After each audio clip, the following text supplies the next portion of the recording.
come down to see Brian May, and they're busy sorting out a song at the moment. It's all very exciting, I've got to say.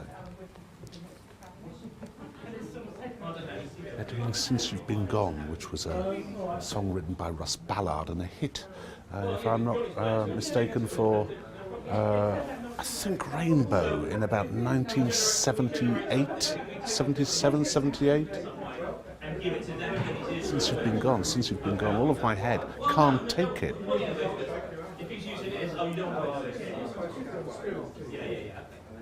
Do you think people get tired of pop stars telling them to stop doing stuff and campaigning? Well, you know, they have this figure of Bono in their minds, sort of flashing at them.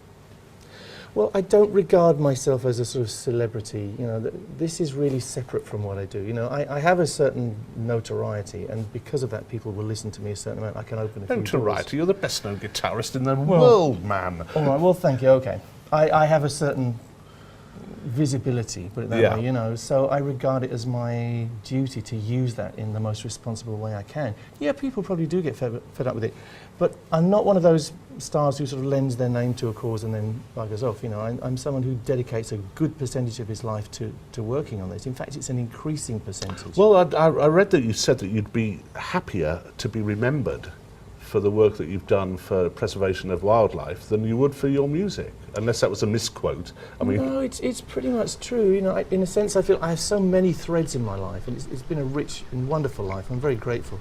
But in a sense, I feel they all led to this point. You know, they've enabled me to do some good in the world and change the way that we interact with the world around us. I think it's vital that we learn to do that.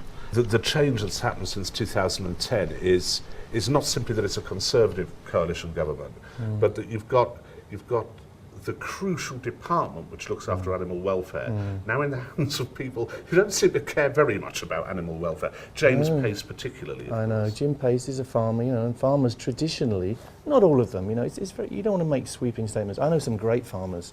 I know great farmers who are on our side as regards let's vaccinate rather than culling. Yeah. But Jim Pace is a dyed-in-the-wool old farmer who promised before he came to power that he would start killing badgers. You know, it's a clear promise. He started talking about this way before this government was in power.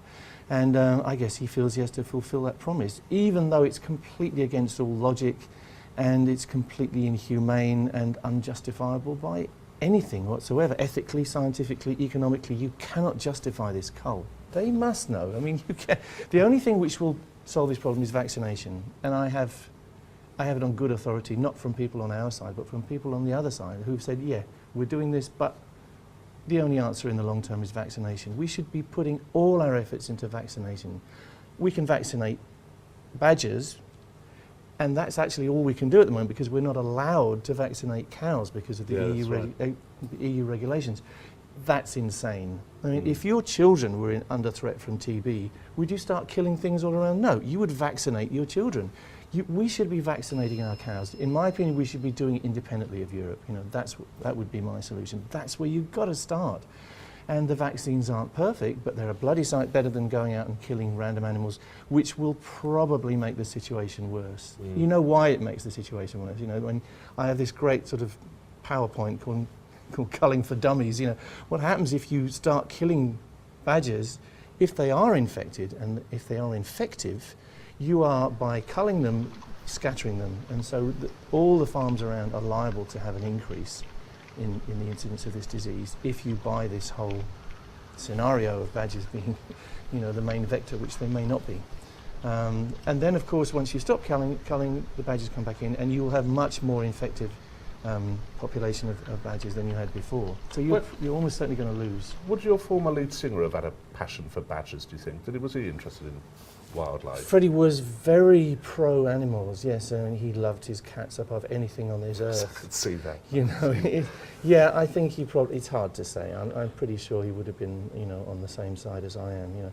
The funny thing is, you get all this kind of emotion from farmers, and I can understand, you know, it's a hard problem. You're sitting there with a problem, not just a problem, it's something which threatens your livelihood, and so you look for something to blame.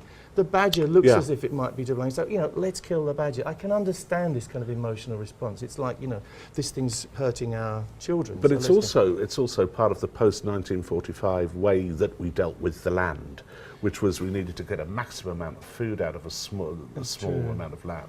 Yeah. And you kill everything. That was the old way of doing things. Unfortunately, farming as it spreads, is kind of in league with city spread. The city Yeah. spreads more and more concrete.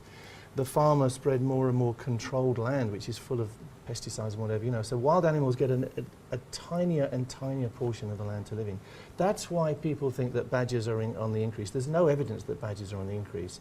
What's happening is their habitat is being slowly eaten up by other things. Same with foxes. We're covering the cities with more and more concrete. We're even covering the green bits with astroturf now. I mean, it's horrible what is happening. Where would a wild animal live? We will end up for our grandchildren with a world which doesn't have any wild animals, which would be a terrible place. Terrible place. Isn't the crucial issue then one of overpopulation as much as anything? I think over human population. Yeah. Absolutely. Yeah, I think almost everything comes down to that. It's not spoken Yes. about very much, is it? But really there are too many of us. It's not very PC. No, It's not a politically correct but issue. it's undeniable that we are ruining the planet, for not only for ourselves, but for every creature. When's the Cull due to start? They won't tell us. They said they would wait till the end of the Olympic Games. Because of course we could turn up. I think a lot of people will turn up. I will be advocating totally peaceful resistance to this, but resist we must, because it won't stop at badgers. They'll be killing everything. They've already started talking about killing other wild Our animals. largest carnivore and a beautiful animal. I don't agree with you that it's intelligent necessarily. I know you. Oh, you should come and see our badgers. They're incredibly intelligent, and they're very different from individual to individual. They're like us. You get boisterous ones. You get very gentle ones. No, badgers are fantastic creatures, and they learn very quickly. They know their territory very well. They know what's good for them. They're rather dogged about their territory, aren't they? They are go on indeed. the same path. And They do. They're creatures